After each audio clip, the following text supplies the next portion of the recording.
Bien-aimés dans le Seigneur, bonjour, bonsoir, selon l'endroit ou l'heure à laquelle vous nous suivez en ce moment. Bienvenue à l'école du ministère de l'Église universelle de Dieu, l'Église pour tous. Je suis votre humble serviteur, le pasteur Victor Makonda. Notre objectif principal, bien-aimés dans le Seigneur, c'est de former les disciples, c'est-à-dire de futurs prédicateurs, de futurs serviteurs de Dieu, pour éviter des bavures ou les désastres dans l'Église corps dit Christ. Voilà la raison pour laquelle nous prenons notre temps pour former, donner des cours, des enseignements pour former les disciples. Nous avons commencé depuis la semaine passée, bien-aimés dans le Seigneur, une longue série d'enseignements sur la doctrine. Aujourd'hui, nous allons étudier le premier chapitre. On avait introduit la fois passée. Maintenant, aujourd'hui, nous allons parler de la doctrine sur les Écritures, la doctrine des Écritures. Comme j'avais donné le programme la fois passée, la doctrine des Écritures. Saviez-vous que il y a une doctrine des Écritures? Nous allons en parler après notre prière. Tendre Père, nous venons au-devant de ton trône de grâce. Nous voulons parler encore de ta part. Cher ami Saint-Esprit, seul je ne suis rien. Daigne enseigner avec moi. Parle au travers la bouche de ton serviteur et glorifie ton Saint-Nom, Père de gloire, dans cet enseignement, afin que quiconque qui va écouter cet enseignement, il soit formé et qu'il puisse avoir la bonne compréhension de la parole de Dieu, afin d'être un bon serviteur de Dieu, dans le puissant nom et glorieux de notre Sauveur et Seigneur Jésus-Christ, nous disons Amen. Nous avions introduit le mot doctrine, bien-aimé dans le Seigneur, et nous avions donné la définition du mot doctrine. Nous avions dit que la doctrine représentait tout un ensemble de faits, de pensées, d'affirmations, selon que la personne l'utilise pour enseigner les gens.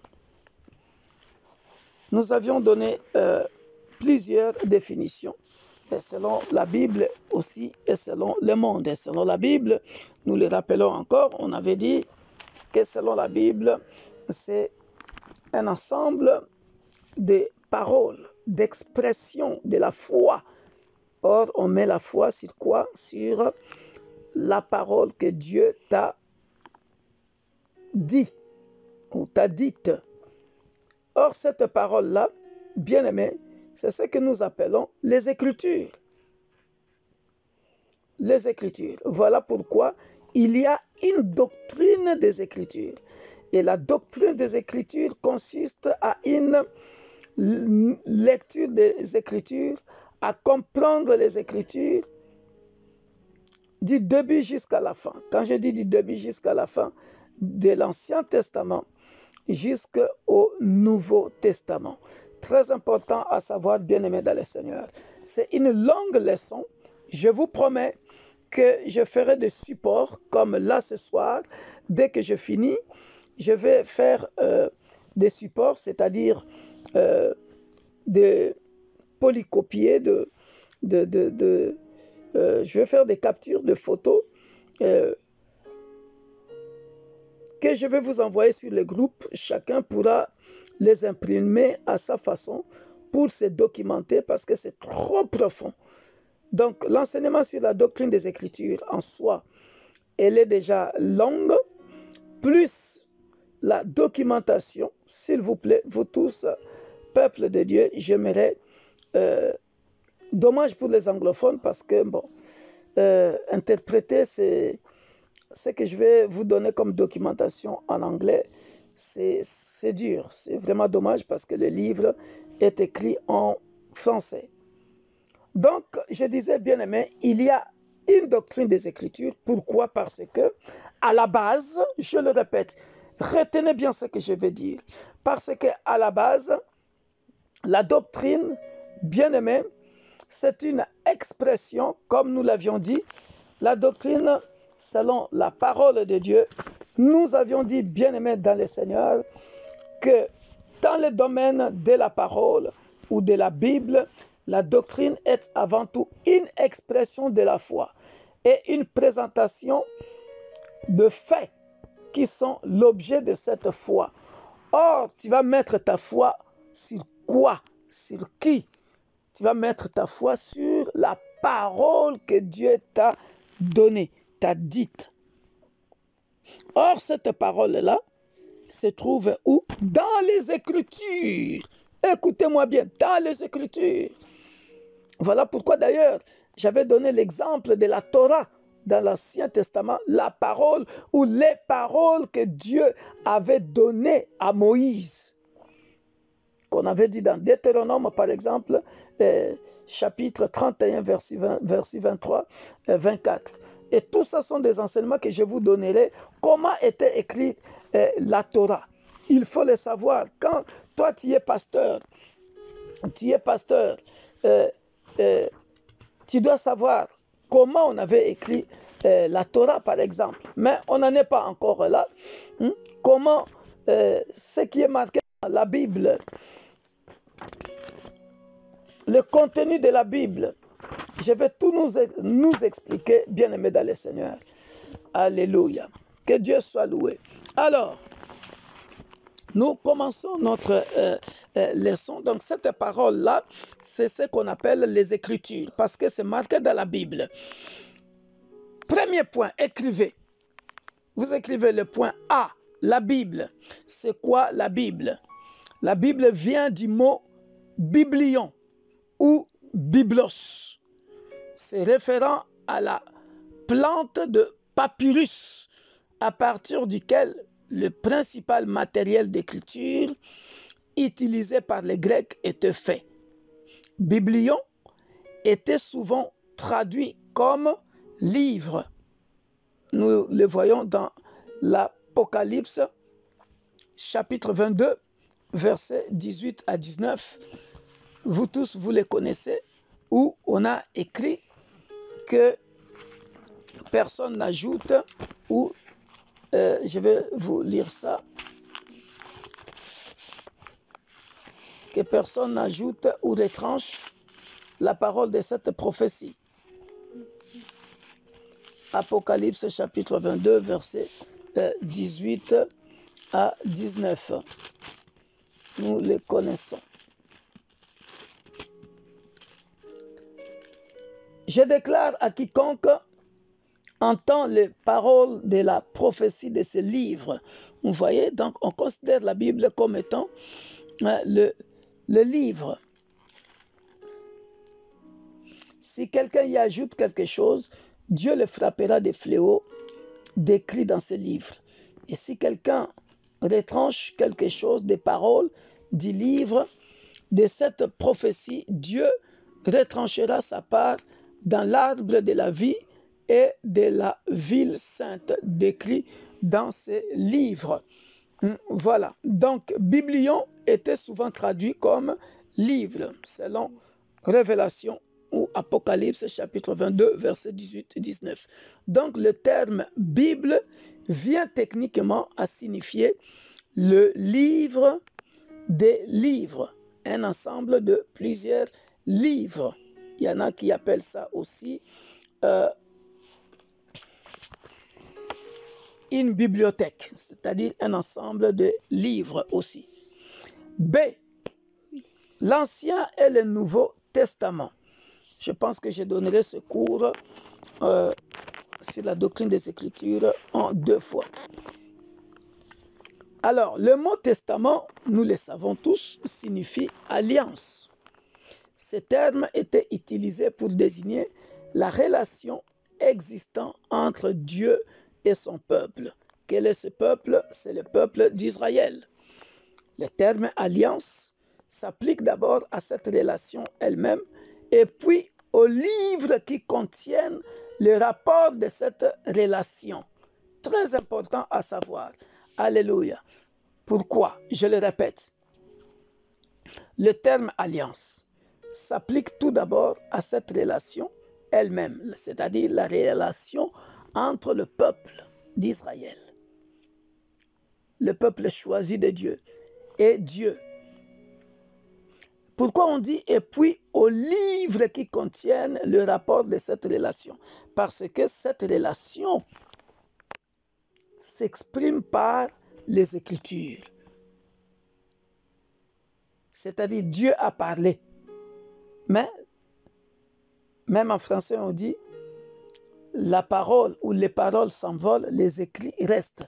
Et c'est que Dieu a parlé à ce peuple-là avec qui il a fait l'alliance et gardé dans ce qu'on appelle les Écritures. Voilà pourquoi nous devons bien comprendre et connaître les Écritures. Donc cette relation est gardée donc dans les Écritures. L'Ancien Testament est le rapport de l'appel et de l'histoire de la nation juive. Très important à savoir, parce que Dieu n'a pas fait alliance avec les nations tout de suite. Dieu n'a pas fait l'alliance avec toi et moi. Il a fait l'alliance au départ avec la nation juive, le peuple d'Israël. Alors que le Nouveau Testament, suivez-moi bien, est l'histoire et l'application de la rédemption écrite par le Seigneur Jésus-Christ. Pourquoi la rédemption? Vous tous, vous connaissez le terme rédemption qui signifie racheter. Jésus-Christ, lui, est venu écrire une nouvelle histoire. Au départ, c'était l'histoire seulement avec les peuples juifs dans l'Ancien Testament.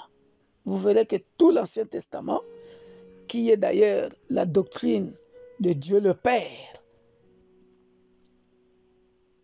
très important à savoir, mais dans le Nouveau Testament, bien aimé, c'est l'histoire et l'application de la rédemption écrite par le Seigneur Jésus-Christ. Parce que Jésus-Christ va venir pour nous racheter du péché. Le temps de la grâce dans le Nouveau Testament. Ça, c'est très important à savoir. Mais je vais faire le support sur les Écritures que je vais vous envoyer. L'écriture.c. Écrivez l'écriture et les Écritures. Ce terme signifie Saintes Écritures. La première désignation chrétienne, la plus commune de la Bible, était les Écritures.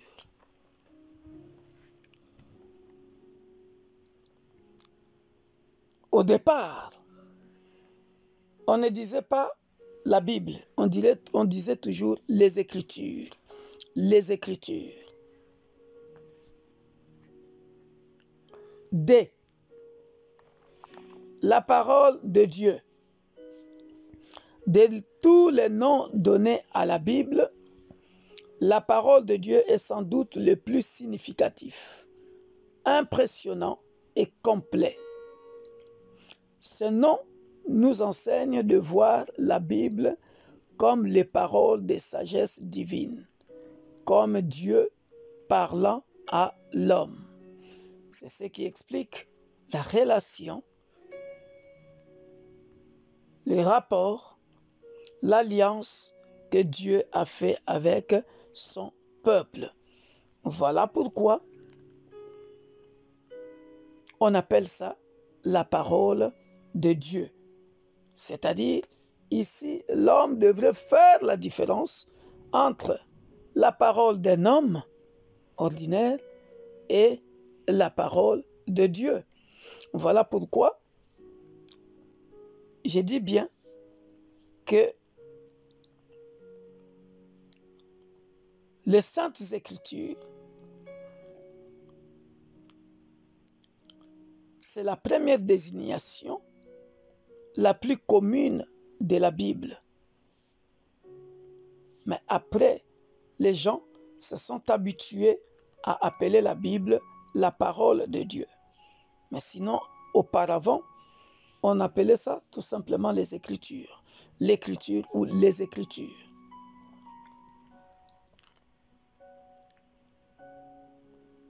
Si vous avez des questions, vous me poserez, j'expliquerai dans le groupe.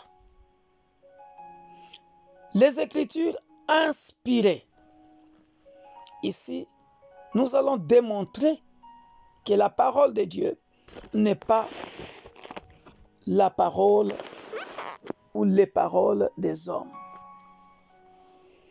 Qu'est-ce qu'on appelle écriture inspirée? Ça, c'est très important à savoir. C'est très important à savoir, bien-aimé dans le Seigneur. Toi, serviteur de Dieu, tu dois savoir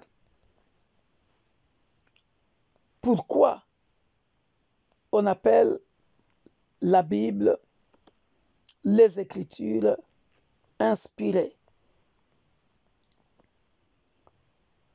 Ça, c'est très important à savoir. Alors, il y a un serviteur de Dieu, Auguste Hopkins Strong,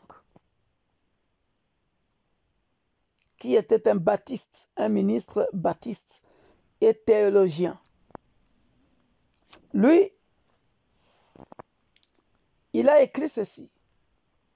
L'inspiration des Écritures signifie l'influence spéciale de Dieu sur les pensées des rédacteurs de la Bible en vertu de leur production, en dehors des erreurs dans la transcription, lesquelles, si bien interprétées, constituent ensemble une infaillible loi de la foi et la pratique. Ça, c'est la définition de Auguste Hopkins Strong. C'est la meilleure définition. Il dit, l'inspiration des Écritures signifie l'influence spéciale de Dieu sur les pensées des rédacteurs de la Bible en vertu de leur production. C'est-à-dire, Dieu entre dans les pensées de ceux qui vont écrire la Bible afin qu'ils ne commettent pas des erreurs, qu'ils puissent transmettre fidèlement les Écritures ainsi que leurs interprétations d'une manière infaillible de la loi de la foi et la pratique même de cette foi. Sinon, bien-aimé dans le Seigneur, la Bible deviendra un simple livre auquel que les gens peuvent piétiner et puis faire avec n'importe quoi. Voilà pourquoi, bien-aimé dans le Seigneur, on appelle ça écriture ou les Écritures inspirées. D'où 2 Timothée chapitre 3, 16 du 7 que tous nous connaissons. Toute écriture est inspirée de Dieu et utile pour enseigner, pour convaincre, pour corriger, pour instruire dans la justice, afin que l'homme de Dieu soit accompli et propre à toute bonne œuvre. Les mots donnés par l'inspiration de Dieu traduisent un seul mot en grec, souffle de Dieu. Souffle de Dieu. Pourquoi? Parce que lorsque Dieu parle, ou d'ailleurs toi et moi lorsque nous parlons, qu'est-ce qui sort? C'est le souffle. C'est de l'air. Donc Dieu ne pouvait pas parler en vain. Et le souffle de Dieu était imprimé dans la pensée de l'homme afin de traduire et de transmettre fidèlement ces paroles inspirées, écrites dans la Bible. Je donne un deuxième paragraphe, un deuxième passage pour expliquer ce que Auguste Hopkins Strong dit. Dans d'autres bouquins, vous verrez, c'est marqué seulement A.H. Strong. A comme Auguste, S et H comme Hopkins. 2 Pierre chapitre 1 verset 20 à 21 dit que les hommes saints de Dieu ont parlé comme poussés ou conduits par le Saint-Esprit. Nous le savons très bien. Dans d'autres versions, on dit poussés par l'Esprit.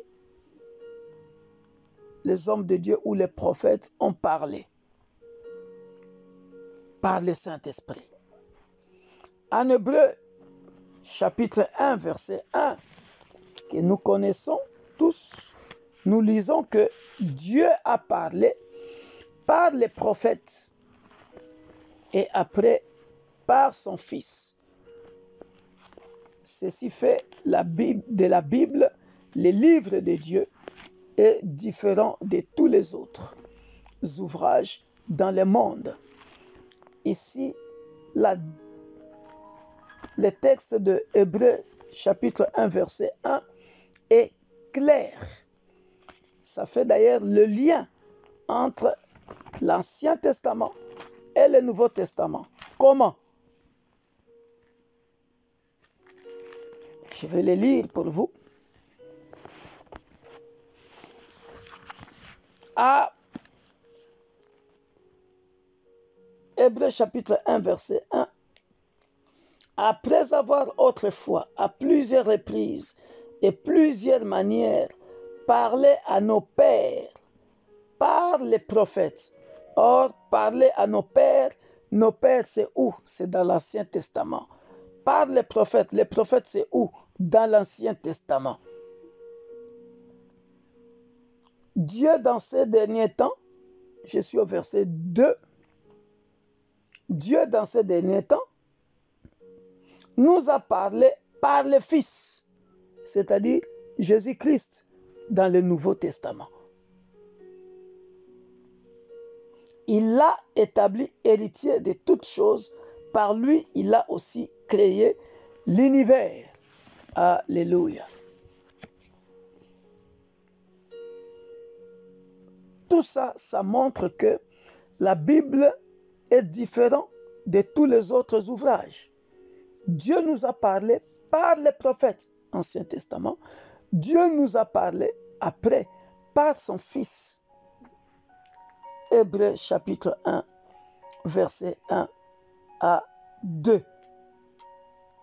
Voilà pourquoi, si vous continuez, bien-aimés dans le Seigneur, au verset 3, c'est trop beau. Hein? Le Fils est le reflet de sa gloire et l'empreinte de sa personne et le soutien de toutes choses par sa parole puissante. Alléluia. Il a fait la purification des péchés et s'est assis à la droite de la majesté divine dans le lieu très haut, pour nous montrer ici que la parole de Dieu est le reflet, le Fils est le reflet de sa gloire et l'empreinte de sa personne. Et il soutient toutes choses par sa parole puissante, pour vous montrer que la parole de Dieu, qu'on a appelée avant l'écriture ou les saintes écritures, et après, on a appelé ça la parole de Dieu. Et je commence à démontrer pourquoi on appelle ça les Écritures inspirées à partir de la définition de ce ministre de Dieu baptiste, ce théologien, Auguste Hopkins Strong. Donc nous avons ces trois passages-là, bien-aimés dans le Seigneur, qui démontre que la doctrine des Écritures, la parole de Dieu, sont des Écritures inspirées. Pourquoi je suis en train d'entrer dans le détail comme ça? C'est pour que, bien-aimé dans le Seigneur, toi, pasteur, serviteur de Dieu, lorsque tu expliques la parole de Dieu, je ne sais pas si vous êtes en train de comprendre. Je réexplique ça pour mieux comprendre. N'oubliez pas que la doctrine, selon la Bible, signifie avant tout une expression de la foi et une présentation de faits qui sont l'objet de cette foi. Or, la foi, tu le mettras en la parole de Dieu qui t'a été dite. Pourquoi je le répète plusieurs fois? C'est pour que vous puissiez comprendre que lorsque tu enseignes ou lorsque tu donnes une prophétie à quelqu'un, bien-aimé dans le Seigneur, la doctrine des Écritures nous fait comprendre, bien-aimé dans le Seigneur, selon 2 Timothée 3, 16, 17, selon 2 Pierre chapitre 1, 20 à 21, selon Hébreux chapitre 1, verset 1 jusqu'à 3, que Dieu soutient tout par sa parole. C'est qu'on ne peut pas jouer avec les Écritures parce que c'est vraiment la parole inspirée de Dieu et que si tu ne mets pas ta foi en cette parole, ce n'est pas la peine. Voilà pourquoi je prends mon temps de nous dire toutes ces choses et de les répéter. Et de le répéter. C'est très, très, très important. Voilà pourquoi, bien-aimés dans le Seigneur, surtout 2 Pierre, chapitre 20, 21, le confirme encore que la parole de Dieu, parce que souvent nous nous arrêtons seulement dans 2 Timothée, chapitre 3, 16 à 17. Mais je suis allé un peu plus loin dans 2 Pierre, chapitre 1, 20, 21 et Hébreux, pour compléter ce que les gens n'ont jamais compris. Regarde 2 Pierre, chapitre 1, 20 à 21. C'est trop beau encore. Sachez tout d'abord vous-même qu'aucune prophétie de l'Écriture ne peut être un objet d'interprétation particulière, car ce n'est pas par une volonté d'homme qu'une prophétie a jamais été apportée, mais c'est poussé par le Saint-Esprit que des hommes ont parlé de la part de Dieu. Pour vous montrer que la Bible, toutes les paroles qui y sont des Écritures inspirées de Dieu, poussées par le Saint-Esprit. Que des hommes ont parlé de la part de Dieu. Voilà pourquoi vous remarquerez, quelles que soient les versions et des versions de la Bible, ça ne change pas. Point B, grand B. Je vais donner ici 10 raisons pour l'inspiration totale de la Bible. 10 raisons pour l'inspiration totale de la Bible. Et je pense que mercredi prochain,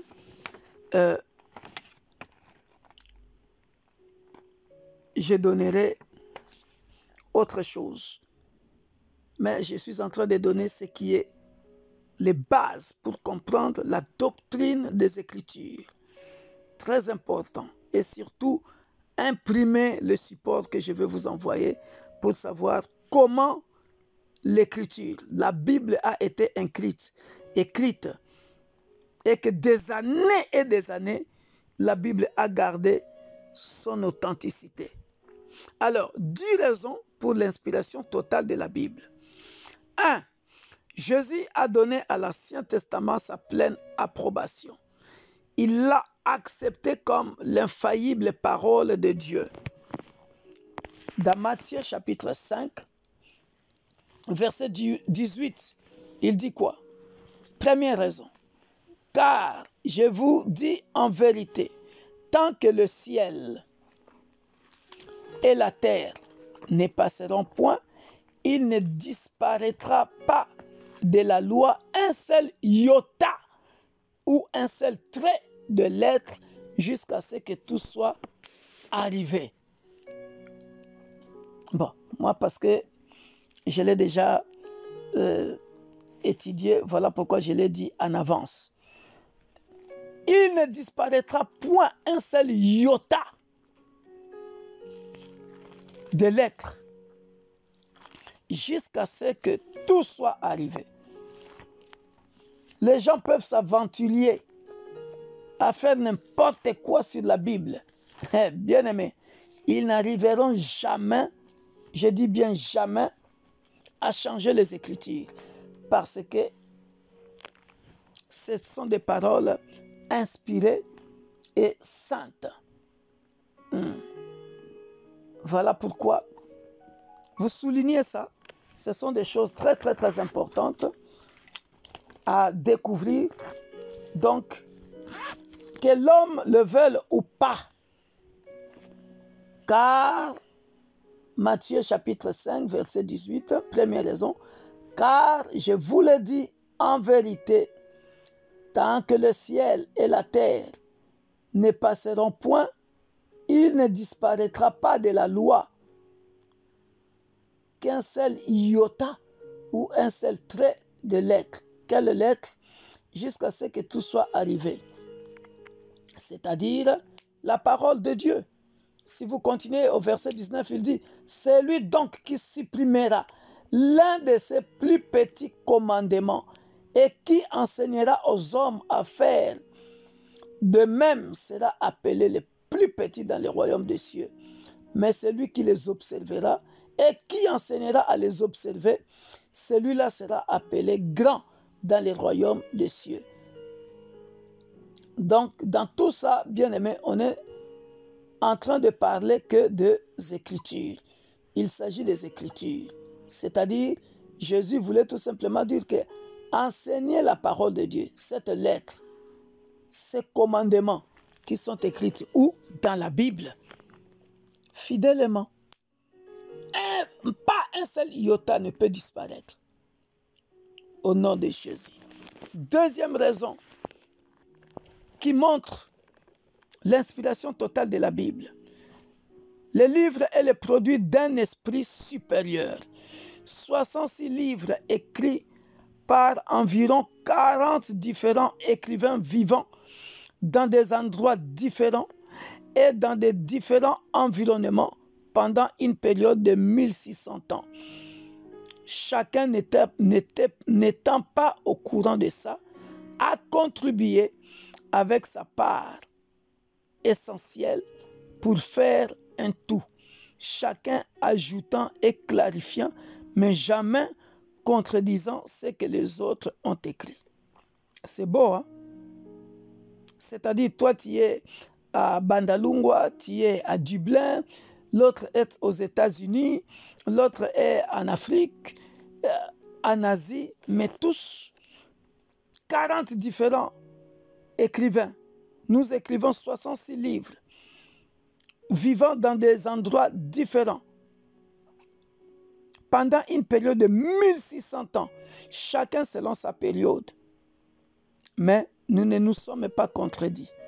Ça montre que la Bible est une inspiration divine. 3. Les types, les symboles et cérémonies sont évidence. Ce sont les histoires de Jésus écrites en biographie de patriarches, dans la construction du tabernacle et le temple, dans les services, les sacrifices, les cérémonies et dans d'autres types et ombres. Tout ça, je vais donner ça dans les supports, vous allez voir ça. 4. Les prophéties de la Bible timbrent le livre comme divin. Personne d'autre, mais seul le Dieu Tout-Puissant, qui sait la fin à partir du commencement, pouvait révéler ce qui est si minutieusement prédit par les prophètes concernant les individus, les villes, les nations et les mondes, mais plus minutieusement concernant la naissance, le ministère, le message, la mort et la résurrection de Jésus-Christ et sa venue en gloire. Lisez 1 Pierre chapitre 1, versets 10 à 11, s'il vous plaît. Lisez aussi Apocalypse chapitre 19, verset 10. Lisez aussi Jean chapitre 5, verset 39 à 46. Luc chapitre 24, verset 27. Moi, je vais prendre un seul passage, parce que si je continue de lire, là je suis déjà à 36 minutes. Je ne dois pas dépasser 1 heure de cours.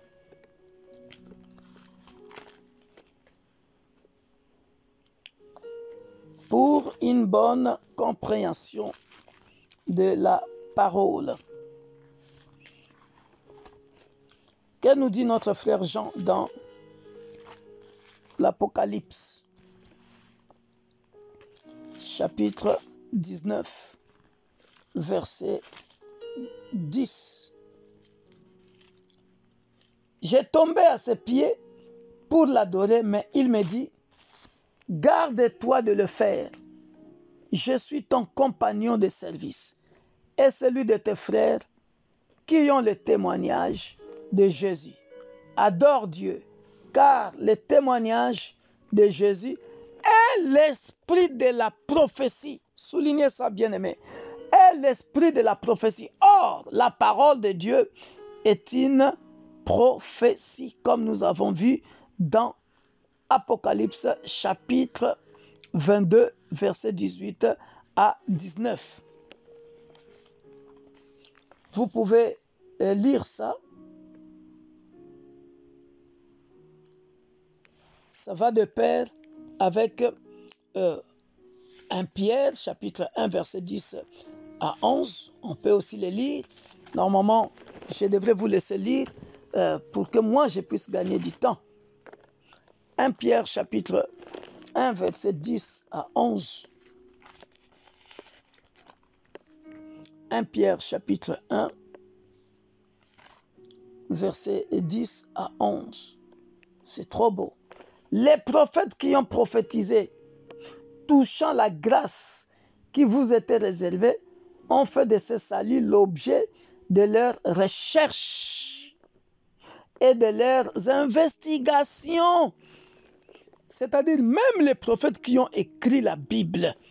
Voilà pourquoi j'ai dit numéro 4, les prophéties de la Bible timbrent les livres comme divins. Personne d'autre, mais seul le Dieu Tout-Puissant, qui sait la fin à partir du commencement, pouvait révéler ce qui est si minutieusement prédit par les prophètes concernant les individus dont on parle dans la Bible, les villes dont on parle dans la Bible, les nations et les mondes, mais plus minutieusement concernant la naissance, le ministère, le message, la mort et la résurrection de Jésus-Christ et sa venue en gloire. Donc le passage est clair que ces prophètes-là qui écrivaient, ils ont fait des investigations et des recherches. Donc ils n'ont pas écrit de bobards. Tout ça pour nous montrer que les Écritures sont inspirées.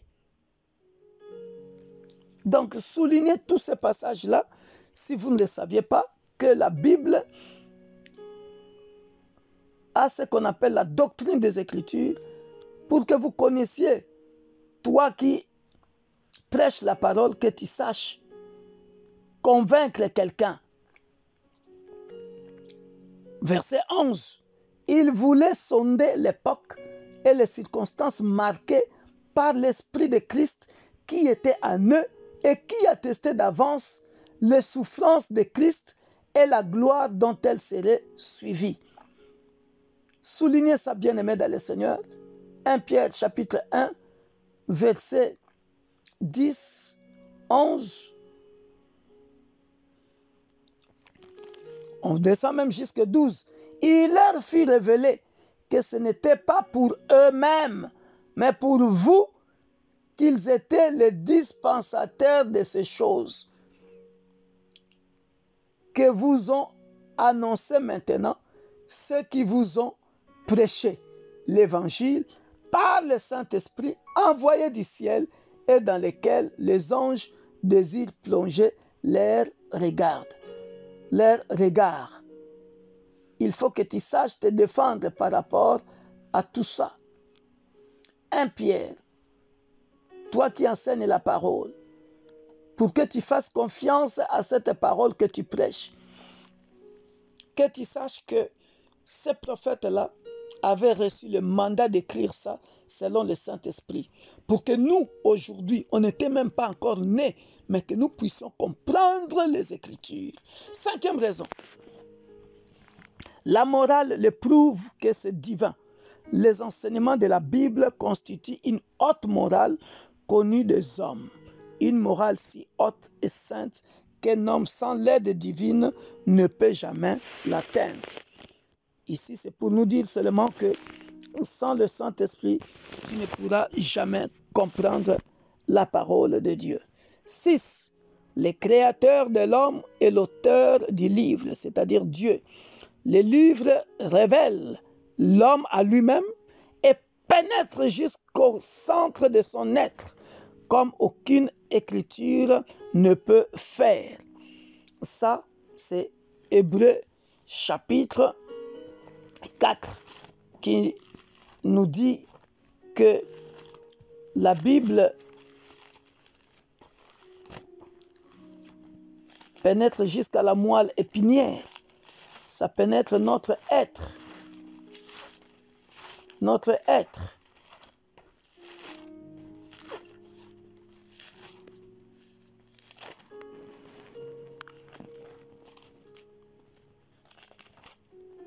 Je vais nous donner ce passage-là. Oh là là, le temps passe vite. Le créateur de l'homme est l'auteur du livre. Le livre révèle l'homme à lui-même et pénètre jusqu'au centre de son être, comme aucune autre écriture ne peut faire. Alléluia. Car, ça c'est Hébreux chapitre 4, verset 12, que nous connaissons tous. Car la parole de Dieu est vivante, est efficace, plus tranchante qu'une épée quelconque, à 2 tranchants, pénétrante, jusqu'à partager âme et esprit, jointure et moelle. Elle juge les sentiments et les pensées du cœur. Très important, bien-aimé dans le Seigneur, à savoir, Hébreux chapitre 4, verset 12. La Bible n'a révélé qu'un seul moyen pour le salut. Dieu seul peut montrer à l'homme la voie au pardon et à la purification de péché. Ça sont des phrases que vous devez retenir par cœur. Et la délivrance des mauvaises habitudes et des forces du ténèbre. Ça, ce sont des parties que j'ai écrites dans mon livre qui va bientôt sortir. Mon expérience personnelle. Cultiver une expérience personnelle avec Dieu. Tu ne peux pas, bien-aimé dans le Seigneur, connaître le sens de la purification, de péché ou le sens de pardon, si Dieu lui-même n'est pas en toi. D'ailleurs, dans ce livre-là, je suis en train de dire que, en étant catholique jusqu'à l'âge de 25 ans, j'ai jeûné 3 jours à sec, sans boire de l'eau, sans manger, à cet âge-là. Mais jamais je n'avais même pas eu un songe. Jamais j'avais eu de révélation. Pourquoi? Parce que je le faisais part un intérêt. Je n'avais même pas encore l'essence du pardon. Pourquoi? Parce que après avoir jeûné demain, j'ai retombé encore avec les femmes, avec l'alcool, j'ai sorti encore avec des copines. Donc il n'y a que Dieu dans l'évangile qui doit montrer à l'homme la voie au pardon, à la purification de péché et la délivrance des mauvaises habitudes et des forces du ténèbre. Dans l'évangile, la voie de la vie est faite si claire que l'intelligence la plus faible peut comprendre comment approcher Dieu. Et le plus sage de la terre ne peut pas sonder la profondeur. Alléluia. De la sagesse de Dieu, comme cela est vu dans le plan divin pour le salut. Nous le voyons dans Romains, chapitre 11, au verset 33 jusqu'à 36. Lisez ça chez vous, bien-aimés dans le Seigneur, parce que je cours après le temps. Romains 11, chapitre 33, verset 36. C'est beau ce qui est écrit là-bas. Aux profondeurs de la richesse, de la sagesse et de la science de Dieu, que ces jugements sont insondables et ses voies incompréhensibles, car qui a connu la pensée du Seigneur, ou qui a été son conseiller, qui lui a donné le premier pour qu'il aille recevoir en retour.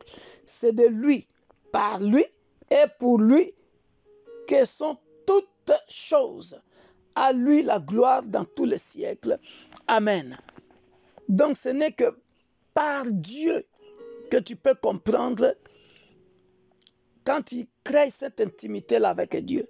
Ce n'est que Dieu qui, par sa grâce, peut venir dans ta vie pour que toi, tu puisses comprendre l'essence du pardon, la purification, avoir cette sagesse-là. 8e raison qui montre que la Bible est une inspiration totale de Dieu. Le monde reconnaît le livre comme divin. Alléluia. Praise God. Même le monde reconnaît que la Bible est divine. Tous les hommes qui raisonnent mettent la Bible dans une classe unique à elle-même et reconnaissent la supériorité de son caractère. C'est le livre. Il a été traduit dans bien des langues, plus qu'aucun autre livre. Et il est le livre qui circule le plus dans le monde et le plus vendu. Même si je vous ai dit ça déjà. Mais il faut comprendre que, bien aimé, même le monde, même les États-Unis, pour ceux qui ont déjà été aux États-Unis ou qui suivent souvent les informations des États-Unis, vous verrez que même dans leur argent, in God we trust. En Dieu, nous faisons notre confiance. In God we trust. Pour vous montrer la considération de la Bible par l'être humain. Le monde reconnaît que même la Bible est un livre divin. Et il y a même des constitutions dans certains pays. Ils jurent par la Bible. 9e raison qui montre que la Bible est encore très importante, est une inspiration totale de Dieu. Par ses fruits, nous savons que le livre est divin. Partout où la Bible est lue, prêchée et obéie, elle a transformé les individus et toutes les nations. La négligence de la parole de Dieu signifie péché, souffrance et tristesse. Donc, prenez soin d'écrire ça dans vos cahiers. 9. Par ses fruits, nous savons que le livre est divin. Partout où la Bible est lue, prêchée et obéie, elle a transformé les individus et toutes les nations.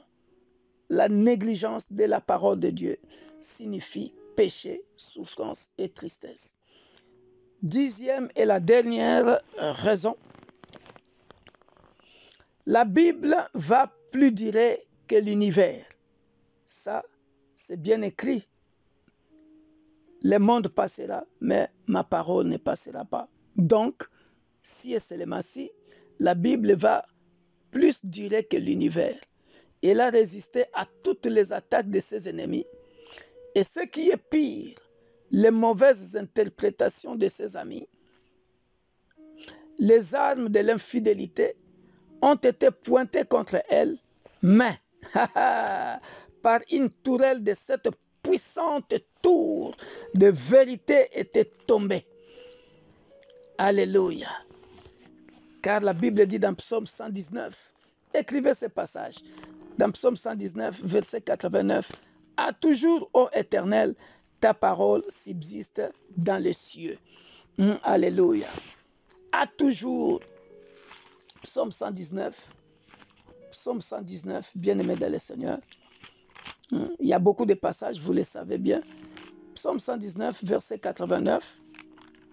La Bible dit, « À toujours, ô Éternel, ta parole subsiste dans les cieux. De génération en génération, ta fidélité subsiste. » Alléluia.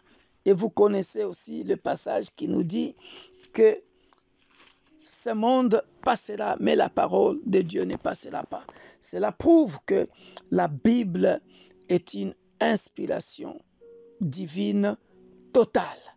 Alléluia. La Bible comme étant, troisième point, écrivez, la Bible comme étant la parole de Dieu. Ici, je vous donne seulement des passages. Vous pouvez les lire à la maison. C'est-à-dire, A, le livre des âges, c'est-à-dire de génération en génération, la Bible demeure pareille.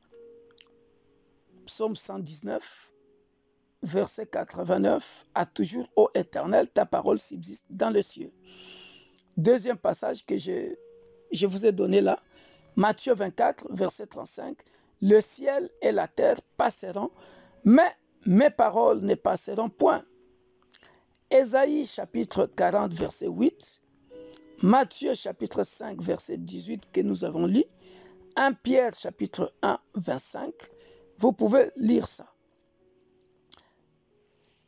B. La Bible comme étant la nourriture pour l'âme. La Bible comme étant la nourriture pour l'âme. Deutéronome chapitre 8, verset 3. Afin de t'apprendre que l'homme ne vit pas seulement de pain, mais de tout ce qui sort de la bouche de l'Éternel. Jérémie chapitre 15, verset 16, je lis pour vous. J'ai recueilli tes paroles et je les ai dévorées. Tes paroles ont fait la joie et l'allégresse de mon cœur, car ton nom est invoqué sur moi, Éternel Dieu des armées. Et Job 23, 12, Psaume 119, verset 103, 1 Pierre, chapitre 2, verset 2. Vous pouvez les lire pour nous montrer que la Bible est aussi la nourriture pour l'âme. Nous connaissons aussi le fameux passage de Jean 4 ou Matthieu 4 aussi.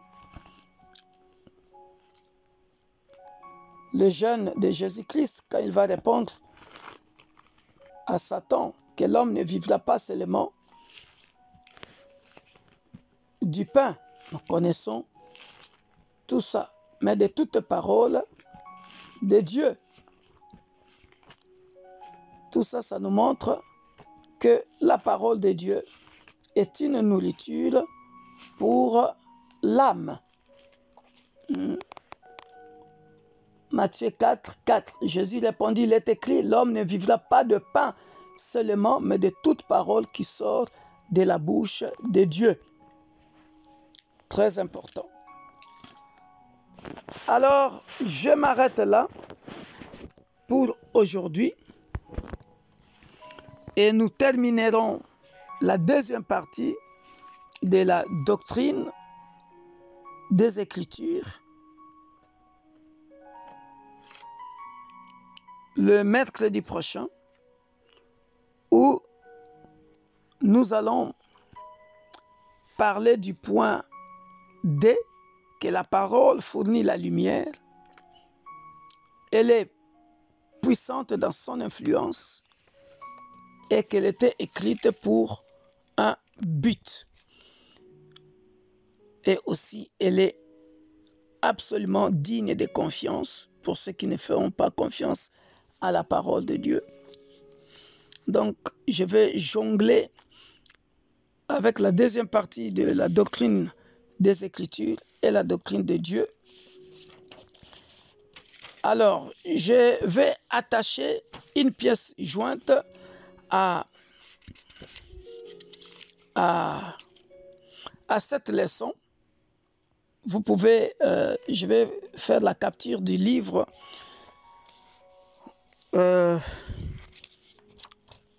où je me suis inspiré par rapport aux écrivains de la Bible qui parlent des Écritures. À chaque fois, je mettrai des supports comme ça parce que c'est trop long à expliquer. Donc, je vous mets devant un fait accompli pour que vous-même, vous puissiez le lire. Il y a une affaire de 4 pages que je vais capturer pour vous. Et vous verrez que moi-même, j'ai déjà lu ça et j'ai souligné. Ça vous permettra de comprendre comment on a écrit la Bible, quels sont les supports qu'on avait utilisés. C'est tout un cours. Voilà. Donc, vous verrez qu'on a écrit la Bible. On a commencé d'abord par la pierre, le cuir, le papyrus, le parchemin, le vélin. Après seulement le papier. Et c'est de là qu'on va commencer à parler de la Vulgate. Le premier livre imprimé connu est une Bible. C'est la Bible à 42 lignes de Gutenberg, imprimée vers 1455. J'en ai déjà parlé quand j'avais prêché sur pourquoi nous devons lire la Bible. En latin, on appelle ça la Vulgate. Tu vois, tout ça sont des termes, même si Dieu t'utilise puissamment, mais tu es pasteur, tu dois connaître quand même des théories comme ça. Tu dois savoir que la Vulgate, la première Bible s'appelait la Vulgate.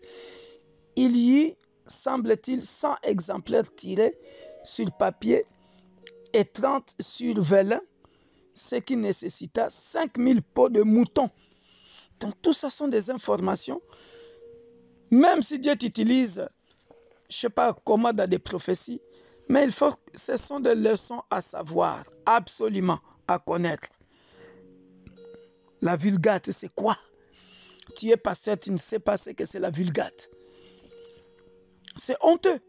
Donc voilà pourquoi nous vous formons dans tout ça. Soyez bénis. Bye bye. Tendre Père, nous te rendons grâce, nous te bénissons. Que ton nom soit magnifié, glorifié, exalté. Merci pour quiconque qui écoutera cette leçon sur la doctrine des Écritures. Et qui liront aussi le support que je vais capturer, que je vais photocopier, Père de gloire, et que je vais mettre en pièces jointes sur le groupe des étudiants, afin qu'ils lisent ça de tout leur cœur, pour qu'ils soient informés et bien formés. Dans le nom puissant et glorieux de notre Sauveur et Seigneur Jésus-Christ, nous disons Amen. C'était votre humble serviteur, le pasteur Victor Makonda. Soyez bénis. Bye bye.